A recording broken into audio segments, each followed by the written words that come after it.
I am ان لو برو. باسم نے ایک آنکھ ونک کر کے عاشر سے یہ بات کہی تھی اور اس نے اس کی بات کو ہوا میں اڑایا تھا. تم اور محبت یہ دو مختلف باتیں ہیں. وہ طنزیہ ہنسا تھا. میں سچ کہہ رہا ہوں تم سے عاشر، مجھے شفق سے بے انتہا محبت ہے. اس کے بغیر اب گزارا نہیں ہوتا. عاشر کہنے لگا دیکھ مجھے یہ لڑکی کچھ ڈھیلے کریکٹر کی لگتی ہے. رات 12 بجے تک یہ تمہارے ساتھ موٹر سائیکل پہ مٹر گشتی کرتی ہے اور بقول تمہارے اس کے گھر پہ کسی کو بھی اعتراض نہیں ہے. ارے یار مائیں تو اپنی بیٹیوں کے گلے دبا دیتی ہیں. وہ کہنے لگا انہیں مجھ پہ اعتبار ہے. یہ سن کے عاشر نے اسے حیرت سے دیکھا. تم جیسے پہ اعتبار ہے؟ بڑی بات ہے. دیکھو میں نے اس کے ساتھ ابھی ایسا ویسا کچھ بھی نہیں کیا. ہم بس ایک دوسرے سے محبت کرتے ہیں. یہ کہتے ہوئے باسم نے نظریں چرائیں تھیں اور اپنے دوست سے بڑھ کے کزن سے وہ اتنا بڑا جھوٹ چھپا نہیں سکتا تھا. عاشر کہنے لگا ابے یار ہم تو اڑتی ہوئی چڑیا کے پر گن لیتے ہیں، تو کیا چیز ہے؟ پچھلے 1 سال سے تو ایک لڑکی سے دوستی کرے اور اس کے ساتھ کچھ کرے بھی نہ. ایسا ممکن نہیں ہے. یہ کہتے ہوئے عاشر موبائل پہ مسلسل ٹائپنگ میں مصروف تھا اور اس کی اس حرکت سے باسم زچ ہوا. یار میں اپنی زندگی کا اتنا بڑا معاملہ تمہارے آگے رکھ رہا ہوں اور تم موبائل میں لگے ہوئے ہو. کس ماں سے بات کر رہے ہو؟ عاشر کہنے لگا اسی ماں سے جسے تم نے چھوڑا تھا. وہ آج کل میرے ساتھ ٹچ میں ہے. اچھا وہ گھنگریالے بالوں والی چڑیل نورالعین؟ عاشر کہنے لگا ہاں وہی گھنگریالے بالوں والی چڑیل. خیر آج کل تو میں اس سے یہ محبت کا ناٹک ختم کرنے کے چکر میں ہوں. کمبخت جان کو آ گئی ہے. یار شکر ہے میں نے اسے فون نمبر نہیں دیا تھا. ہر وقت میری تفتیش میں لگی رہتی ہے. تمہارے گروپ میں یہ لڑکی کیوں ہے؟ اس سے تمہاری کیا رشتہ داری ہے؟ وہ کیوں ہے؟ کیا تعلق ہے؟ کہاں جاتے ہو؟ کب آتے ہو؟ کیوں جاتے ہو؟ جیسے میں اس کا بوائے فرینڈ نہ ہو گیا اس کا شوہر ہو گیا. کمبخت ماری نے میری زندگی تباہ کر رکھی ہے. ابھی بھی اسے ہی جواب دے رہا ہوں. باسم کہنے لگا لعنت بھیج، ایسی لڑکیاں کسی ایک کی تھوڑی ہوتی ہیں. تمہارے علاوہ اور نہ جانے کتنے یار پال رکھے ہوں گے. عاشر کہنے لگا تو میں کون سا سیریس ہوں؟ باسم کہنے لگا لیکن میں بہت سیریس ہو چکا ہوں. میں نے تو ابا سے بھی بات کر لی تھی. یہ سن کے عاشر کے موبائل پہ ٹائپنگ کرتے ہوئے ہاتھ رکے. ابھی نہیں کر یار. کیا سچی تو نے چچا سے بات کی؟ باسم کہنے لگا او یس. یہ بات عاشر کے لیے واقعی کسی بم دھماکے سے کم نہیں تھی کیونکہ چچا کے مذہبی اور دینی مزاج سے وہ واقف تھا. وہ تو ایسی آوارہ لڑکی کو کبھی بھی اپنی بہو نہیں بنا سکتے تھے. پھر کیا ہوا؟ کیا کہا چچا نے؟ عاشر نے بڑی دلچسپی سے پوچھا، یہاں تک کہ اپنا موبائل بھی سائڈ پہ رکھ دیا. کیا کہنا ہے، وہی مرغی کی ایک ٹانگ. مر جاؤں گا لیکن اس لڑکی کو بہو نہیں بناؤں گا. اسی جواب کی توقع تھی. وہی تو میں کہوں تمہارا دینی ابا اس الٹرا ماڈرن لڑکی کو کہیں بہو بنا ہی نہ لے جو رات رات بھر ان کے بیٹے کے ساتھ وقت گزارتی ہے. عاشر نے دوبارہ اپنا موبائل پکڑا. یار اس بار میں نے ابا کو جان کی دھمکی دی ہے. مجھے لگتا ہے مان جائیں گے اور اس بار انہیں ماننا پڑے گی کیونکہ بہت بڑی مجبوری ہو گئی ہے. یہ کہتے ہوئے باسم نے نظریں چرائیں. عاشر کہنے لگا اب کیا ہو گیا؟ وہ کہنے لگا یار وہ پریگننٹ ہو گئی ہے. یہ بات اس نے عاشر کے کان کے قریب جا کے کہی. وہ اچھل پڑا. نہیں کر یار، تو نے تو ذرا بھی لحاظ نہیں کیا. یار کچھ تو اپنی پروٹیکشن کرنی چاہیے تھی. باسم کہنے لگا بس یار بڑی کوشش کی لیکن تجھے تو پتہ ہے ندا کو دیکھ کے میں سب کچھ بھول جاتا ہوں اور پھر جب شادی اسی سے کرنی ہے تو پھر ایسا سب تو ہوتا ہی رہتا ہے. عاشر نے بڑی حیرت سے اسے دیکھا. یار اس کی والدہ کو اس بات کا علم ہے؟ ایک لڑکی کی ماں کس طرح سے ایک لڑکی کو اتنی بڑی اجازت دے سکتی ہے کہ وہ کسی غیر مرد کے ساتھ اس حد تک آگے بڑھ جائے؟ اس کی ماں کو سب پتہ ہے، بلکہ وہ تو خود اپنی بیٹی کو تیار کروا کے میرے ساتھ بھیجتی ہیں. کہتی ہیں تیار ہو کے جایا کرو اس کے ساتھ، چہرہ گورا گورا دکھتا ہے تو لڑکوں کو اچھا لگتا ہے. عاشر کو اپنے کانوں پہ یقین نہیں آیا. باسم کے چہرے پہ جاندار مسکراہٹ تھی، آنکھوں میں شرارت ناچ رہی تھی. جب ماں ہی اپنی بیٹیوں کو ایسی تربیت دیں گی تو بیٹیاں کون سی حدیں نہیں چھوڑیں گی. وہ کہنے لگا یہ بات تو ہے، پر شکر ہے کہ ہم ایسے گھرانے میں پیدا نہیں ہوئے. قسم سے اگر میری بہن ایسی ہوتی میں تو ابھی تک اس کا گلا گھونٹ کے مار چکا ہوتا. باسم کہنے لگا شکر ہے میری تو کوئی بہن ہی نہیں ہے. اس معاملے میں تو میں بھی بڑا ہی غیرت مند ثابت ہوتا، لیکن شکر ہے اللہ نے 3 بھائی دیے ہیں. دیکھو میں سچ مچ اس سے شادی کے معاملے میں بہت سیریس ہوں، ایسے ہی اس کے ساتھ اتنا آگے نہیں بڑھ گیا۔ عاشر کہنے لگا لیکن میں ایسا کچھ نہیں کر سکتا، اتنا مجھے اپنے اوپر پورا کانفیڈنس ہے، باقی چھوٹی موٹی باتیں، ڈیٹ پہ جانا، ہاتھ پکڑنا، کسنگ وسنگ، یہ سب چلتا ہے، مگر تو نے تو اسے پریگننٹ ہی کر دیا۔ ابھی بھی عاشر کو اپنے کانوں پہ یقین نہیں آ رہا تھا۔ یار میں کہہ تو رہا ہوں میں شادی کی حد تک سیریس ہوں۔ عاشر کہنے لگا تیرے اماں ابا سیریس ہیں؟ وہ کہنے لگا دیکھو نیند کی ٹیسٹ ٹیبلٹ کھانے سے جانی نقصان نہیں ہوتا، بس یہ ترکیب 100% کامیاب ہوگی۔ یہاں میں نے گولیاں کھائی نہیں، میں بے ہوش ہوا نہیں، اور وہاں میرے امی ابا کا دل پگھل جانا ہے، اور پھر بہار ہی بہار ہے، بڑی دھوم دھام سے میں اپنی ندا کو دلہن بنا کے لاؤں گا۔ عاشر کہنے لگا چلو یہ بھی دیکھ لیتے ہیں۔ یوں تو عاشر اور باسم آپس میں کزن تھے، لیکن گھر دونوں کے الگ الگ جگہ پہ تھے، مگر آپ ان دونوں کو لنگوٹیا یار سمجھ سکتے ہیں۔ جب تک ایک دوسرے کے گھر نہیں چلے جاتے، اپنے دل کی بات ایک دوسرے کو نہ بتا دیتے، انہیں چین ہی نہیں آتا تھا۔ باسم کی پہلی ملاقات ندا سے ایک مال میں ہوئی تھی۔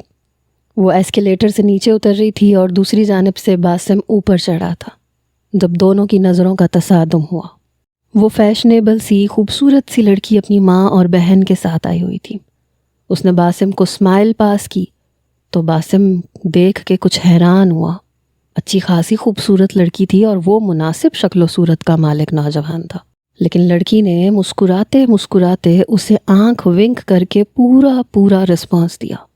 پھر مفت کی شراب تو کوئی بھی نہیں چھوڑتا، تو باسم کیوں پیچھے ہٹتا؟ انگلیوں کے اشاروں سے فون نمبر کا تبادلہ ہوا۔ رات کو بھی ندا نے باسم سے فون پہ بات کی۔ اس نے ذرا بھی تکلف برتنے کی کوشش نہیں کی۔ کہنے لگی آپ کی پرسنالٹی میں ایک جادو ہے، میں تو آپ پہ فدا ہو گئی ہوں۔ شروع میں تو باسم نے بھی بس دل لگی کے لیے ہی یہ سلسلہ شروع کیا تھا، مگر ندا نے 1 مہینے کے اندر ویڈیو کال بھی کرنا شروع کر دی۔ بنا دوپٹے کے وہ باسم سے فون پہ بات کرتی، اور باسم کی نظریں ادھر ادھر اور نہ جانے کس کس طرف بھٹکتی رہتی۔ دل میں ہلچل سی مچنے لگتی۔ آنکھیں بند کرتا تو ندا نظر آتی۔ اس کا ایک ایک وجود اسے پریشان کرنے لگا۔ کبھی کبھی تو اتنا ڈیپ گلا پہنتی کہ باسم کا نظریں ہٹانا مشکل ہو جاتا۔ کبھی کبھی شدت جذبات سے وہ اس قدر لبریز ہو جاتا کہ ہر قسم کی باتیں اس سے کرنے لگتا، اور ندا بھی ایسی باتوں پہ مسکرا کے جواب دیتی تھی۔ باسم کے والد کی اپنی دھاگے کی فیکٹری تھی، اچھا خاصا کاروبار تھا، گاڑیاں تھیں، بڑا گھر، ہر چیز تھی۔ باسم کے دونوں بڑے بھائیوں کی شادیاں ہو چکی تھیں، اور بھابیاں دیکھتے ہوئے والدین نے دینداری کو اہمیت دی تھی۔ دونوں بھابیاں صوم و صلات کی پابند تھیں۔ دوسری طرف عاشر ابھی گھر میں سب سے چھوٹا تھا۔ بڑا ایک بھائی تھا، 2 بڑی بہنیں تھیں۔ بڑی بہن کے 3 بچے تھے، لیکن وہ رہتی دوسرے شہر میں تھی۔ اس کی شادی لاہور میں ہوئی تھی اور کبھی کبھی ہی وہ کراچی آتی تھی۔ والدہ کی بڑی بہن سے بہت بنتی تھی، ہر چیز کا مشورہ وہ اپنی بڑی بیٹی سے ہی لیتی تھی۔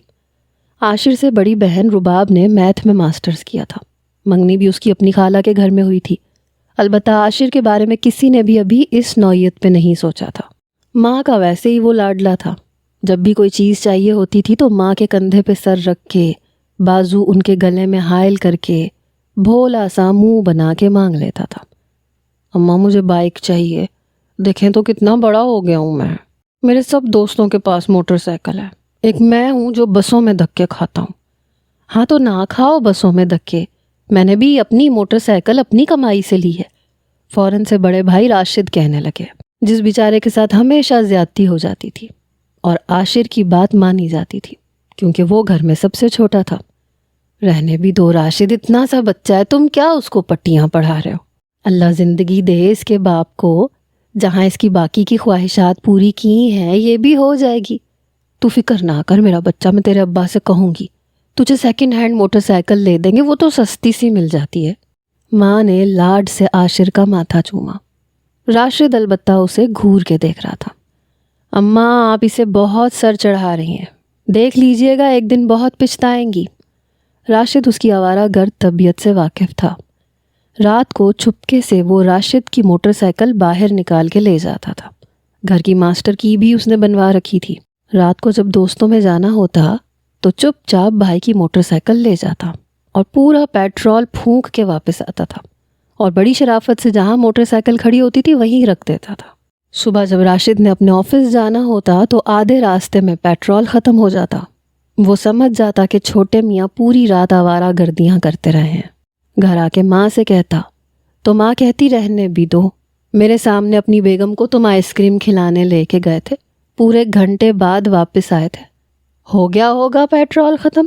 شرم نہیں آتی چھوٹے بھائی پہ ایسا گھٹیا الزام لگاتے ہوئے؟ اور وہ ماں کے سامنے معصوم سی شکل بنائے یوں بیٹھا ہوتا جیسے اس سے زیادہ شریف دنیا میں کوئی ہے ہی نہیں۔ بہرحال عاشر اور باسم میں بے انتہا دوستی تھی، ان کی کوئی بات ایک دوسرے سے چھپی ہوئی نہیں تھی۔ ہاں البتہ عاشر نے کبھی ایسی حرکت نہیں کی تھی کہ لڑکیوں کے ساتھ ساری حدیں پار کرتا۔ اس کام سے وہ بہت ڈرتا تھا۔ ڈرتا تو باسم بھی تھا، لیکن ندا جب سے اس کی زندگی میں آئی تھی، ابتدا ندا کی طرف سے ہی ہوئی تھی۔ پہلی بار باسم بہت گھبرایا تھا جب ندا کے کہنے پہ اس نے ہوٹل میں کمرہ بک کروایا۔ ندا، مجھے یہ سب کچھ ٹھیک نہیں لگ رہا۔ دیکھو، شادی کے بعد یہ سب کچھ ہو تو زیادہ بہتر ہے۔ بے شک وہ ایک لڑکا تھا، لڑکیوں سے دوستی بھی کر لیتا تھا، لیکن تھا تو شریف خاندان کا، اس لیے بہت ہچکچا رہا تھا۔ محبت میں اتنا آگے لے جانے کے بعد تم مجھ سے اس طرح سے جان چھڑوا سکتے ہو؟ باسم، میں مر جاؤں گی تمہارے بغیر۔ تم یہ سوچو کہ ایک لڑکی ہوتے ہوئے میں کتنا بڑا قدم اٹھا رہی ہوں، صرف تمہاری محبت میں، کیونکہ اب میں تمہارے بغیر رہ نہیں سکتی، نہ تم میرے بغیر رہ سکتے ہو۔ کب تک ویڈیو کال پہ باتیں کرتے، ایک دوسرے کو دیکھتے دیکھتے آہیں بھرتے رہیں گے؟ اور پھر جب تم مجھے اپنی قربت سے نواز دو گے تو مجھے پتہ چلے گا نا کہ میں صرف تمہاری ہوں۔ میں جانتی ہوں پھر تم مجھے کبھی نہیں چھوڑ سکتے۔ اس طرح تو میرے دل میں وسوسے ستاتے رہتے ہیں۔ یہ کہتے ہوئے وہ اپنا کیچر کھول چکی تھی، اپنے بالوں کو آگے کر چکی تھی، پہلے سے میک اپ کیا ہوا تھا۔ باسم بار بار اپنی نظریں بدل رہا تھا، مگر بے اختیار اس وقت ہوا جب ندا نے اپنے ہاتھ کی انگلیاں دھیرے دھیرے اس کے چہرے پہ پھیرنی شروع کی۔ چہرے سے انگلیوں کا سفر شروع ہوا، گردن سے ہوتے ہوئے آہستہ آہستہ باسم کی شرٹ کے بٹن بھی کھلنے لگے۔ ندا پلیز یہاں سے چلتے ہیں۔ ایک بے خودی تھی جو باسم پہ چھانے لگی، لیکن پھر بھی گناہ کا ڈر تھا۔ اس نے ندا کا ہاتھ پیچھے کیا، لیکن اس کے بعد تو ندا نے جیسے اسے موقع ہی نہیں دیا۔ جب عورت خود گناہ کی طرف بلائے تو مرد بہک جاتا ہے۔ پہلی بار باسم کے ساتھ ایسا ہوا تھا، لیکن جب ہوش و حواس واپس آئے، ساری خماری اتری تو سر پکڑ کے بیٹھ گیا کہ یہ کیا ہو گیا۔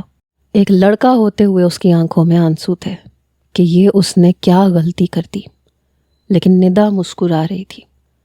آج مجھے تمہاری محبت کا یقین آ گیا۔ تھینک یو ویری مچ، تم نے اپنی محبت سے مجھے سیراب کر دیا۔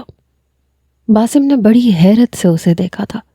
اسے تو لگا تھا کہ وہ روئے گی، واویلا مچائے گی کہ تم نے میری زندگی برباد کر دی، میری عزت خراب کر دی، محبت کے چکر میں مجھے تم نے کہیں کا نہیں چھوڑا۔ لیکن اس نے تو ایسا کچھ کہا ہی نہیں تھا، مطلب اسے کوئی اعتراض ہی نہیں تھا۔ باسم کہنے لگا، میں کچھ بھی کر کے اپنے والدین کو تمہارے گھر بھیجوں گا، لیکن دیکھو میرے والدین کافی مذہبی قسم کے ہیں، اگر انہوں نے انکار کیا تو تم فکر مت کرنا، میں تمہیں چھوڑ نہیں سکتا۔ ندا، ہم کورٹ میرج کر لیں گے۔ نہیں باسم، میں تمہارے ساتھ کورٹ میرج نہیں کروں گی، منہ چھپا کے رات کے اندھیرے میں تمہارے ساتھ کہیں نہیں جاؤں گی۔ میں سب کے سامنے تمہارے ساتھ رخصت ہو کے جانا چاہتی ہوں، اس لیے اپنے ابا کو ضرور لے کے آنا، وہ میرا رشتہ مانگیں گے اور پوری شان و شوکت سے میں رخصت ہو کے تمہارے ساتھ جاؤں گی۔ دیکھو مجھے چور راستے مت دکھاؤ، قربانی تو میں نے دی ہے، ہر دفعہ کیا میں ہی قربانی دوں گی؟ دیکھو مجھے دھوکہ مت دینا۔ اپنا سر اس نے باسم کے کندھے پہ رکھا تھا۔ باسم کے دل میں ندا کی محبت اور زیادہ بڑھ گئی، پہلی بار کسی لڑکی کے اتنا قریب آیا تھا، اس لیے گناہ کا سرور سر پہ چڑھنے لگا۔ کہتے ہیں نا کہ ایک بار گناہ کی طرف قدم بڑھاؤ تو دلدل کی طرف پاؤں دھستے چلے جاتے ہیں۔ کچھ ایسا ہی باسم کے ساتھ ہوا۔ ویڈیو کال پہ اب ندا کی بے باکیاں بڑھنے لگیں، جسے دیکھ کے باسم کے دماغ پہ خماری چھانے لگتی۔ نہیں ندا پلیز، کنٹرول نہیں ہو رہا، میں ہوٹل میں کمرہ بک کروانے لگا ہوں۔ نہیں باسم ابھی نہیں نا، پتہ ہے نا گرمیوں کا موسم شروع ہو رہا ہے اور میری جاب میں سے اب خرچے پورے نہیں ہوتے ہیں۔ اماں کی طبیعت بھی ٹھیک نہیں رہتی، کہہ رہی تھی کہ گھر میں اے سی لگوا لو، لیکن میرے پاس ابھی اتنے پیسے نہیں ہیں۔ یہ کہنا تھا کہ باسم فوراً سے بول پڑا، ارے جب میں ہوں تو کیوں پریشان ہوتی ہو؟ تم بس پریشان نہیں ہوگی، آج ہی میں تمہارے گھر پہ اے سی لگوا دوں گا، اور بل کی ٹینشن تم نے بالکل نہیں لینی۔ اماں جی کا بہت خیال رکھا کرو۔ کئی بار باسم ندا کے ساتھ اس کے گھر جا چکا تھا، اور اس کی والدہ نے باقاعدہ چائے کا اچھا خاصا اہتمام کیا تھا۔ حالانکہ جب پہلی بار وہ گیا تھا تو ڈر رہا تھا کہ پتہ نہیں گھر والے اسے دھکے دے کے نہ نکال دیں، لیکن اس کی والدہ نے اور اس کی دونوں بہنوں نے اس کی بڑی آؤ بھگت کی۔ اپنی پاکٹ منی جو اس نے بینک میں جمع کر رکھی تھی، اس سے اس نے اے سی خرید کے ندا کے گھر لگوا دیا۔ ندا بہت خوش تھی۔ اس کی والدہ باسم کو دعائیں دینے لگیں۔ اپنی فیکٹری وہ بس چند گھنٹوں کے لیے جاتا تھا، پھر بہانے بنا کے ادھر ادھر نکل جاتا، البتہ اپنی خرچی پوری لیتا تھا، اور اس کے والد اکاؤنٹ میں ہی ڈلوا دیتے تھے۔ دوسری طرف ماں ایک دیندار لڑکی کی تلاش میں تھی، مگر موصوف ندا کے چکر میں اچھی طرح گھن چکر بن چکے تھے۔ دیکھو میں نے اے سی بھی تمہارے گھر لگوا دیا، اب تو آؤ نا یار، برداشت نہیں ہو رہا، باسم نے بڑی بے بسی سے کہا تھا۔ ابھی نہیں جان، پہلے تم اپنے والدین سے تو بات کرو، اب میں ایسی لڑکی تھوڑی ہوں جو تم بلاؤ گے تو آ جاؤں گی، اب تمہاری محبت میں نے اتنا بڑا قدم اٹھا لیا۔ ندا اس کی بے بسی پہ ہز اٹھا رہی تھی، جانتی تھی کہ وہ جو کہے گی وہ کرے گا، اور یہی ہوا تھا۔ اس نے جب اپنے والدین کے سامنے ندا کا ذکر کیا اور یہ کہا کہ وہ اس لڑکی سے محبت کرتا ہے، شادی اسی سے کرے گا، تو والد کی آنکھیں غصے کے مارے یوں تھیں کہ ابل رہی ہوں۔ کیا کہا تم نے باسم؟ میں تمہاری ہڈیاں توڑ دوں گا۔ تمہاری ہمت کیسے ہوئی غیر لڑکی کو دیکھنے کی؟ یہ تم کیا بکواس سنا رہے ہو مجھے؟ ہمارے خاندان کے لڑکے لڑکیاں سگے کزنوں کی طرف بھی نظر اٹھا کے نہیں دیکھتے، اور تم مجھ سے یہ کہہ رہے ہو کہ تمہیں ایک لڑکی سے محبت ہو گئی؟ ارے تمہاری زبان کیوں نہیں لڑکھڑائی میرے سامنے یہ کہتے ہوئے؟ میں تمہاری ٹانگیں توڑ کے رکھ دوں گا۔ دونوں بھائی بھابیاں اپنے کمروں سے باہر نکل آئے، کیونکہ ابا جی کی گرجدار آواز نے تو پورے گھر کو ہی ہلا کے رکھ دیا تھا۔ لیکن باسم کے سر پہ عشق کا بھوت سوار تھا۔ ابا میں مر جاؤں گا، شادی ندا سے کروں گا، یہ میرا آخری فیصلہ ہے۔ تڑخ کی آواز آئی، اتنا زوردار تھپڑ باسم کے منہ پہ پڑا کہ وہ زمین پہ جا گرا، انگلیوں کے نشان منہ پہ چھپ چکے تھے۔ کمبخت، تو کیا مرے گا؟ میں تجھے جان سے مار دیتا ہوں۔ یہ کہتے ہوئے اسلم صاحب نے لاتیں گھونسے برسانے شروع کر دیے۔ دونوں بڑے بیٹوں نے اپنے باپ کو دونوں بازوؤں سے پکڑ کے پیچھے کیا۔ ابا جی کیا کر رہے ہیں آپ؟ وہ تو ہے ہی صدا کا بیوقوف، پھنسا لیا ہوگا کسی لڑکی نے اپنی باتوں میں اسے۔ ٹھیک ہو جائے گا۔ مار کھا کے بھی باسم اپنی بات پہ اٹل رہا، لیکن اسلم صاحب نے اس کا خرچہ بند کر دیا۔ جاؤ جا کے نوکری ڈھونڈو، اگر اپنی مرضی کرنی ہے تو کماؤ بھی خود، میری فیکٹری کے عیش تمہارے لیے ختم۔ ایسے کیسے ختم ہے؟ میں اولاد ہوں آپ کی۔ ابا میں نے کوئی ناجائز بات نہیں کی ہے، میں اپنی پسند سے شادی کرنا چاہتا ہوں۔ ارے تو جس آوارہ لڑکی سے کہے گا میں اسے اپنی بہو بنا لوں گا، یہ سوچ ہے تیری؟ ارے جو تیرے ساتھ نین مٹکا کر سکتی ہے نہ جانے اور کتنوں کے ساتھ کیا ہوگا۔ نہیں ابا وہ ایسی نہیں ہے، وہ بہت اچھی ہے، آپ ایک بار میرے ساتھ اس کے گھر تو چلیں۔ ارے میں مر جاؤں گا لیکن تجھے کبھی بھی ایسی لڑکی سے شادی نہیں کرنے دوں گا۔ یہ بال میں نے دھوپ میں سفید نہیں کیے، سب پتہ ہے مجھے۔ شریف لڑکیاں ماں باپ کے کہے پہ چلتی ہیں، لڑکوں کے ساتھ باہر گھومتی پھرتی نہیں ہیں۔ بہرحال اگلے روز باسم کی والدہ رونے دھونے لگی۔ میں تو کبھی سوچ بھی نہیں سکتی تھی۔ باسم کہنے لگا، اماں میں نے ایسا بھی کون سا انوکھا کام کر دیا ہے؟ وہ چلایا، دیکھ باسم میں تیری بہت خوبصورت اور اچھی لڑکی سے شادی کرواؤں گی، تو اس لڑکی کو بھول جائے گا۔ نہیں اماں، اب ایسا ممکن نہیں ہے، میں بہت آگے جا چکا ہوں۔ باسم نے نظریں چراتے ہوئے کہا۔ ارے کمبخت، ایسا کیسا آگے بڑھ چکا ہے؟ اماں میں اس کے ساتھ سب کچھ کر چکا ہوں۔ ہچکچاتے ہوئے باسم نے اعتراف کیا۔ زاہدہ بیگم کا تو سر چکرا کے رہ گیا۔ کمینے، یہ کیا تو جھوٹ بول رہا ہے نا؟ اس لیے ایسی باتیں کرے تاکہ ہم تیری شادی اس لڑکی سے کروا دیں؟ نہیں باسم، تو ایسا نہیں کر سکتا، اتنا بڑا قدم تو نہیں اٹھا سکتا تو، یہ تو میں بھی یقین سے کہہ سکتی ہوں۔ نہیں اماں، میں اس کے ساتھ سب کچھ کر چکا ہوں، بہت محبت کرتا ہوں میں اس سے۔ زاہدہ بیگم نے تو تھپڑوں کی بارش کر دی۔ کمینے، بغیرت شرم نہ آئی، بے حیا بے شرم، تجھے غیر لڑکی کے ساتھ یہ سب کچھ کرتے ہوئے۔ اس وقت اسلم صاحب گھر پہ نہیں تھے، ورنہ وہ تو آج بیٹے کا گلا ہی گھونٹ دیتا ہے۔ بہرحال زاہدہ بیگم اپنا ماتھا پیٹنے لگیں، رونے لگیں۔ تو نے کیا کر دیا؟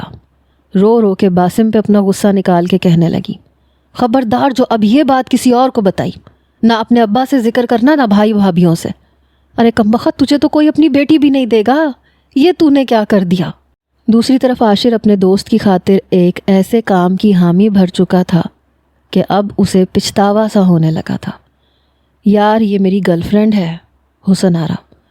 عاشر کے دوست خیام نے اسے ایک خوبصورت لڑکی کی تصویر دکھائی۔ اچھی ہے یار، میں یہ دیکھنا چاہتا ہوں کہ یہ مجھ سے کتنی سنسیئر ہے، اس لیے تم اس سے دوستی کی آفر کرو۔ اگر اس نے قبول کر لی تو اس سے باتیں کرو، تم کہو گے کہ تمہیں اس سے محبت ہو گئی ہے۔ اگر یہ تمہاری باتوں میں آ گئی تو اس کا مطلب کہ لڑکی ڈیفالٹر ہے، شادی والی لڑکی نہیں ہے، بس دوستی کی حد تک ہے۔ عاشر کہنے لگا کوئی مسئلہ ہی نہیں ہے، تو دیکھ تیرا بھائی کیسے اس کا سچ سامنے لے کے آتا ہے۔ عاشر نے یوں چٹکی بجائی جیسے پرانا کھلاڑی ہو، لیکن یہ نہیں پتہ تھا کہ وہ لڑکی اس کے 14 طبق روشن کر کے رکھ دے گی۔ عاشر نے حسن آرا سے فیس بک پہ ہی بات چیت شروع کی۔ بڑی چالاکی سے وہ اس لڑکی کے ساتھ چل رہا تھا۔ پہلے تو وہ دوستی کے لیے تیار نہیں تھی، لیکن آہستہ آہستہ جب عاشر نے اپنی تصویریں اسے بھیجیں، لڑکی اس کی ڈیشنگ پرسنالٹی سے متاثر ہو گئی، اس لیے دوستی کا سلسلہ بھی چل نکلا اور لڑکی ملاقات پہ اصرار کرنے لگی۔ تبھی عاشر نے اپنے دوست سے کہا کہ لو بھائی تمہارا کام ہو گیا، یہ لڑکی واقعی شادی کے قابل نہیں ہے۔ جب اس لڑکے نے حسن آرا سے کہا کہ وہ دوستی ختم کرنا چاہتا ہے تو اس نے 1 منٹ نہیں لگایا، کیونکہ اسے لگا کہ وہ عاشر کو بری طرح سے پھنسا چکی ہے۔ اپنے دوست کی زندگی میں سکھ شانتی لاتے لاتے عاشر کو نہیں پتا تھا کہ وہ کس بلا کو اپنے گلے میں ڈال چکا ہے، اور اب وہ اس سے جان چھڑوانا چاہتا تھا۔ ہیلے بہانے کر رہا تھا، مصروف ہوں، وقت نہیں ہے، لیکن وہ تو جیسے اس کی جان پہ آنے لگی۔ یہ تم کیا روز روز کے بہانے بنانے لگے ہو؟ دیکھو اپنے والدین سے بات کرو اور میرے گھر رشتہ لے کے آؤ۔ پچھلے 6 مہینے سے صرف باتوں ہی باتوں میں بہت وقت گزر چکا ہے۔ عاشر اب ہمیں آگے بڑھنا چاہیے۔ عاشر کہنے لگا ابھی میرے پاس کوئی نوکری نہیں ہے، میں آخری سیمسٹر کر رہا ہوں، تمہیں پہلے ہی بتا چکا تھا۔ دیکھو میرے ساتھ ڈبل پالیسی مت چلنا۔ حسن آرا نے کڑک لہجے میں بات کی۔ پچھلے 6 مہینے سے تمہارا آخری سیمسٹر چل رہا ہے، کب ختم ہوگا یہ؟ چلو ختم ہو نہ ہو نوکری بعد میں کرتے رہنا، پہلے رشتہ تو بھیجو۔ نہ بھیجوں تو کیا کر لو گی تم؟ عاشر کو اس کا یوں روب جمانا اچھا نہیں لگا۔ میں کیا کر لوں گی؟ میں تمہارا جینا دو بھر کر دوں گی۔ عاشر کہنے لگا تم نے کیا سوچ رکھا تھا میں تم جیسی لڑکی سے شادی کروں گا؟ مائی فٹ، میں تو صرف تمہیں اپنے دوست کے لیے چیک کر رہا تھا، مجھے خیام نے کہا تھا، ورنہ تم جیسی لڑکیوں کو عاشر منہ بھی نہیں لگاتا۔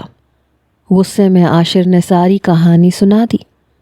اچھا تو یہ بات ہے، پچھلے 6 مہینے سے تم میرا وقت ضائع کر رہے تھے۔ تم مجھے چیک کرنے والے کون ہوتے ہو؟ کر لیا مجھے چیک، اب میں تمہیں بتاتی ہوں کہ حسن آرا کس بلا کا نام ہے۔ دوسری جانب باسم نے نیند کی گولیاں کھائیں اور خالی بوتل ہاتھ میں یوں پکڑی کہ پتہ چلے کہ ساری کی ساری کھا چکا ہے۔ ماں کے کلیجے کو ہاتھ پڑا۔ زاہدہ بیگم رونے پیٹنے بیٹھ گئیں کہ ہائے میرا بچہ، جلدی سے ہاسپٹل لے جایا گیا، لیکن ڈاکٹر نے کہا کہ اس نے زیادہ گولیاں نہیں کھائیں، صرف سٹمک واش کرنا پڑے گا، جانی خطرہ نہیں ہے۔ اسلم صاحب جان چکے تھے کہ بیٹا کافی سمجھداری سے خودکشی کر رہا تھا، لیکن وہ بھی اسی کے باپ تھے۔ باسم ابھی پرائیویٹ روم میں ہی تھا جب کہنے لگا کہ آپ لوگوں نے میری شادی ندا سے نہیں کی تو میں یہ کوشش بار بار کروں گا۔ اسلم صاحب کہنے لگے بیٹا اس بار پوری شیشی کھانا، چند گولیاں کھا کے خالی شیشی ہاتھ میں رکھو گے تو تمہاری ماں کا دل تو پگھل سکتا ہے لیکن میرا نہیں۔ اب میری بات یاد رکھنا، تم مر جاؤ گے تو میں صبر کر لوں گا، لیکن کسی خرافات لڑکی کو اپنی بہو نہیں بناؤں گا، اچھی طرح سوچ لو۔ باسم تو والد کی بات سن کے ان کی شکل دیکھتا رہ گیا، یعنی کہ اس کا یہ آئیڈیا بھی فلاپ ہوا۔ دوسری طرف ندا کا ایک ہی اصرار تھا۔ جب باسم نے اپنے باپ کی بات بتائی تو وہ مزید تب کے رہ گئی۔ کہنے لگی کہ ابھی تو میں آفس کے کام سے کچھ دنوں کے لیے لاہور جا رہی ہوں، واپس آ کے بات کروں گی۔ یہ سن کے باسم کے ہوش اڑے۔ لاہور جا رہی ہو تو میں بھی تمہارے ساتھ چلتا ہوں۔ باسم فوراً سے تیار ہوا۔ تم کیا کرو گے اور میں تمہیں کس نام سے متعارف کرواؤں گی؟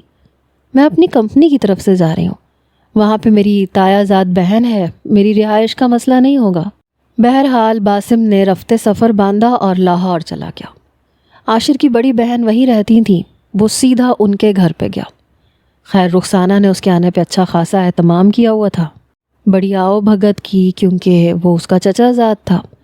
رخسانہ کے ہسبینڈ کہنے لگے تم خیریت سے آئے تھے یا کوئی نوکری کے چکر میں؟ کیونکہ وہ بیچارہ ہر بات سے انجان تھا۔ نہیں بس ایسے ہی سوچا لاہور تھوڑا گھوم پھر لوں، پھر آپا سے ملے ہوئے بھی کافی وقت گزر چکا تھا۔ رخسانہ کہنے لگی یہ تو بہت اچھا ہوا۔ بہرحال شام کو باسم کا رابطہ ندا سے ہوا۔ دیکھو تم بہت مہینوں سے بہانے بنا رہے ہو، میں تمہیں بار بار کہہ رہی ہوں کہ میرے صبر کو نہ آزماؤ۔ ندا کہنے لگی ٹھیک ہے، دیکھو ہمارے پاس ایک راستہ اور ہے، یہ تمہارے خاندان کے ہیں نا جن کے گھر تم ٹھہرے ہو، اگر تم واقعی مجھے اپنی عزت بنانا چاہتے ہو تو مجھے ان کے گھر لے جاؤ، میں انکار نہیں کروں گی۔ یہ بات سن کے باسم سوچ میں پڑ گیا کہ کیا کرے اور کیا نہ کرے۔ دوسری طرف حسن آرا نے عاشر کی فیس بک کھنگالنی شروع کی، وہاں سے اسے رباب کی آئی ڈی نظر آئی۔ اس نے رباب سے فیس بک پہ ہی بات چیت شروع کی، کہنے لگی مجھے آپ سے ٹیوشن لینی ہے، کیونکہ اس کی انفارمیشن میں وہ جان چکی تھی کہ لڑکی خاصی پڑھی لکھی ہے۔ رباب کہنے لگی کہ دیکھیں میں پہلے سے ہی ٹیوشن پڑھاتی ہوں، میرے پاس وقت نہیں ہوتا، پلیز مان جائیں، میں آپ کو منہ مانگی قیمت دوں گی، میں آپ کو ماہانہ 25,000 دوں گی۔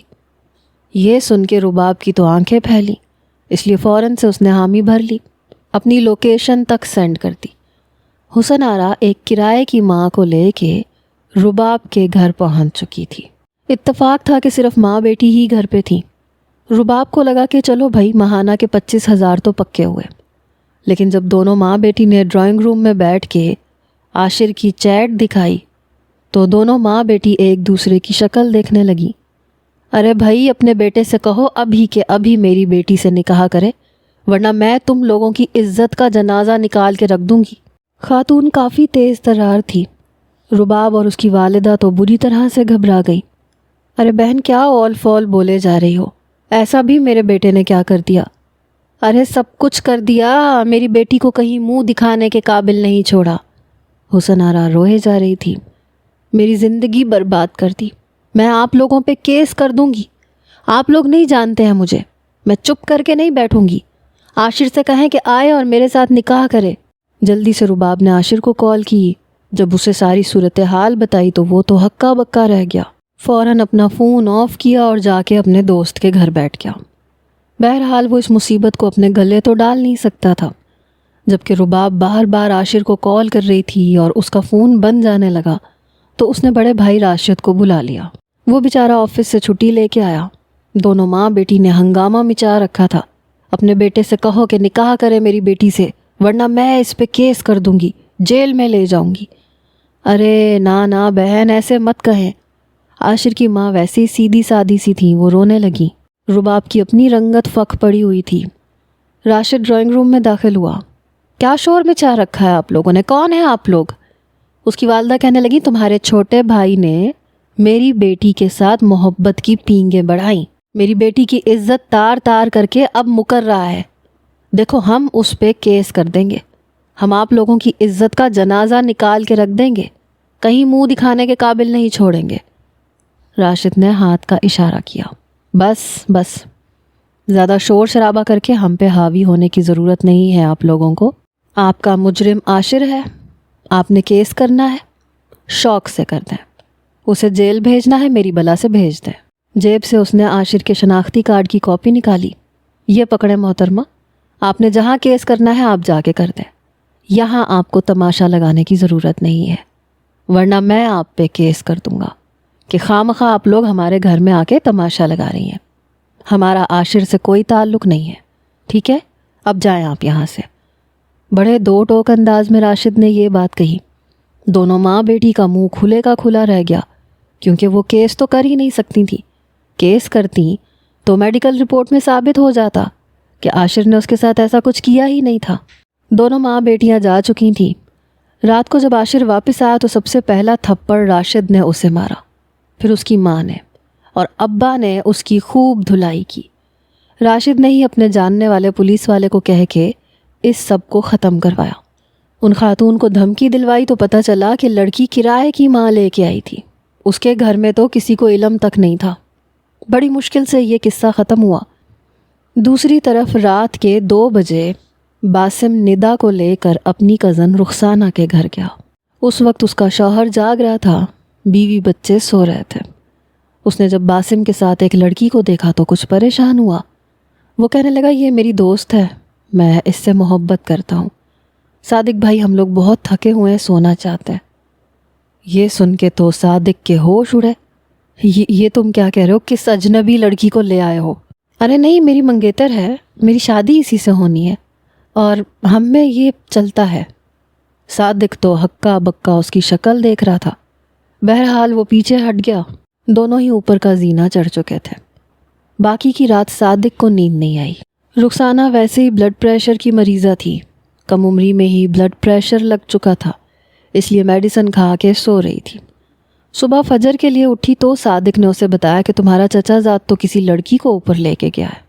یہ سننا تھا کہ رخسانہ کا پارا ہائی ہوا۔ کہنے لگی آپ نے اسے اندر گھسایا تو گھسایا کیسے؟ صادق کہنے لگا تمہارا چچا زاد تھا، میں کیسے منع کرتا؟ ارے بھاڑ میں گیا ایسا چچا زاد، محلے میں ہماری بھی عزت ہے صادق، سب کیا سمجھیں گے؟ دیکھو وہ کہہ رہا ہے کہ لڑکی منگیتر ہے اور تمہارے چچا چچی کو بھی سب پتہ ہے اور ان کا آپس میں ایسے چلتا رہتا ہے۔ رخسانہ یہ سن کے تپ کے رہ گئی۔ اس نے فوراً سے چچی کو فون کیا۔ جب چچی نے بیٹے کا یہ کارنامہ سنا تو دہائیاں دینے لگی۔ اس کمبخت نے مجھے کہیں کا نہیں چھوڑا، میرے پورے خاندان میں میرا ناک کٹوا کے یہ دم لے گا۔ بیٹے اسے دھکے مار کے نکالو، پتہ نہیں کس کمبخت ماری کو لے کے گھسا ہوا ہے۔ شرم نہیں آئی اسے بہن کے گھر میں یہ سب حرکتیں کرتے ہوئے؟ میری طرف سے تم اس کے ساتھ جو مرضی کرو۔ ارے اس نے تو ہماری مٹی پلید کر کے رکھ دی۔ رخسانہ ویسے ہی تبھی پڑی تھی، اوپر کا زینہ چڑھ کے ان کا دروازہ بری طرح سے پیٹ دیا۔ کمرے سے باہر باسم آیا۔ ندا اس وقت نہا رہی تھی۔ آپی کے بچے، تجھے میں بتاتی ہوں۔ کان سے پکڑ کے رخسانہ نے بری طرح سے اسے مڑوڑا۔ شرم نہیں آتی تجھے؟ غیر لڑکیوں کو لے کے میرے گھر آیا راتیں گزارنے کے لیے؟ تو نے بہن کے گھر کو ہوٹل سمجھ رکھا ہے کیا؟ میری محلے میں کوئی عزت نہیں ہے؟ آپا کان تو چھوڑیں، دیکھیں میں ابا سے کہہ چکا ہوں۔ ابا کے بچے، شرم نہیں آتی تمہیں؟ جو لڑکی تیرے ساتھ راتیں گزار سکتی ہے وہ نہ جانے اور کس کس کے ساتھ گزار چکی ہوگی۔ ایسا کون سا محبت کا بخار چڑھا ہے تمہیں؟ میں تمہیں بس 10 منٹ کا وقت دے رہی ہوں، اس لڑکی کو باہر لے کے دفع ہو جاؤ، اور پھر تم جانو اور چچا جانے کہ وہ تم لوگوں کے ساتھ کیا کرتے ہیں، لیکن میرے گھر سے دفع ہو جاؤ۔ باسم بری طرح سے شرمندہ ہو کے رہ گیا تھا۔ اسے تو لگا تھا کہ شاید رخسانہ اس کا ساتھ دے گی، لیکن الٹا جوتے پڑے۔ آپ میری بات تو سنیں، مجھے تو لگا تھا آپ میرا ساتھ دیں گی۔ میں تمہارے سر پہ 10 جوتے ماروں گی، نکلو میرے گھر سے باہر، ساتھ دوں گی تمہارا۔ آپا میں کتنی بار ابا کو سمجھا چکا ہوں کہ میری شادی ندا سے کر دیں، لیکن وہ رشتہ لے کے جانے کے لیے تیار ہی نہیں ہے۔ رخسانہ کہنے لگی اگر وہ رشتہ لے جانے کے لیے تیار نہیں ہے تو تم کر لیتے نا نکاح، تم لڑکی سے بنا نکاح کے گناہ کر رہے ہو۔ ندا نہیں مانتی، وہ کہتی کہ میرے گھر رشتہ لے کے آؤ۔ یہ سن کے رخسانہ کہنے لگی تمہارے ساتھ گناہ کے لیے وہ تیار ہے؟ ہاں، اسے اس بات پہ شرم نہیں آئی؟ نکاح کر کے رشتہ قائم کرنے میں اسے شرم آ رہی ہے؟ ایسی لڑکی تمہارے ساتھ کتنی سنسیئر ہو سکتی ہے؟ دفع ہو جاؤ باسم یہاں سے۔ باسم ندا کو لے کے واپس جا چکا تھا۔ جب رخسانہ نے اپنے امی کو فون کیا تو وہ رونے لگی۔ امی اب آپ کو کیا ہو گیا؟ آپ کیوں رو رہی ہیں؟ ارے کیا بتاؤں، یہ آگ تو سبھی کے گھروں میں لگی پڑی ہے۔ ارے عاشر نے تو ہمارا منہ کالا کر دیا، بہت مارا ہے تمہارے ابا نے اور راشد نے۔ جب عاشر کی بات سنی تو رخسانہ کے تو کانوں سے دھوئیں نکلنے لگے۔ کہنے لگی اماں پہلی فرصت میں ان دونوں لڑکوں کے خاندان میں رشتے دیکھ کے شادیاں کروائیں۔ دوسری طرف سے باسم کو ندا کے باس کی کال آئی۔ پتہ نہیں اس نے نمبر کہاں سے حاصل کیا تھا۔ کہنے لگا اپنی بیوی کو سمجھاؤ میرے چھوٹے بھائی کو اپنے جال میں پھنسانے کی کوشش نہ کرے، ورنہ بہت برا پیش آؤں گا۔ یہ سن کے باسم کے 14 تبک روشن ہوئے، کیونکہ وہ لڑکا باسم سے زیادہ امیر تھا۔ تبھی وہ سمجھ گیا کہ واقعی جو لڑکی اس کے ساتھ ساری حدیں پار کر سکتی ہے وہ کسی کے ساتھ بھی کر سکتی ہے۔ چپ چاپ جہاں ابا نے کہا تھا وہاں پہ رشتے کے لیے حامی بھری اور شادی بھی کر لی۔ ندا نے رو رو کے بڑی وضاحتیں دیں لیکن وہ اسے بلاک کر چکا تھا۔ دوسری طرف عاشر کی بھی شادی ہو گئی۔ ہم لوگ ہمیشہ مرد کو ہی برا بھلا کہہ کے الزام لگاتے ہیں، لیکن آج کل کی لڑکیاں بھی کم نہیں ہیں۔ بہرحال اپنی عزت اپنے ہاتھ میں ہوتی ہے۔ لڑکیاں جس شارٹ کٹ میں ہیں کہ فیس بک سے یا سوشل میڈیا کے ذریعے وہ لڑکوں کو اپنے جال میں پھنسا کے شادی کر لیں گی، تو یہ شارٹ کٹ کبھی کبھی مہنگا پڑ سکتا ہے۔ دوسرا، لڑکیوں کے والدین سے میری گزارش ہے کہ اپنی بیٹی کی ایکٹیویٹی پہ نظر رکھیں۔ کچھ مائیں تو خود اپنی بیٹیوں سے یہ کہتی ہیں کہ اپنی پسند سے جسے چاہے ڈھونڈ لو، پھنسا لو، ہمیں کوئی اعتراض نہیں ہے۔ اس چکر میں لڑکیاں اپنا کیریکٹر کھو بیٹھتی ہیں۔ خدارا اپنے بچوں کو اچھی تربیت دے، کیونکہ ملتا وہی ہے جو نصیب میں ہوتا ہے۔ عزت کے ساتھ ملے تو زیادہ بہتر ہے۔ آپ لوگوں کا کیا خیال ہے؟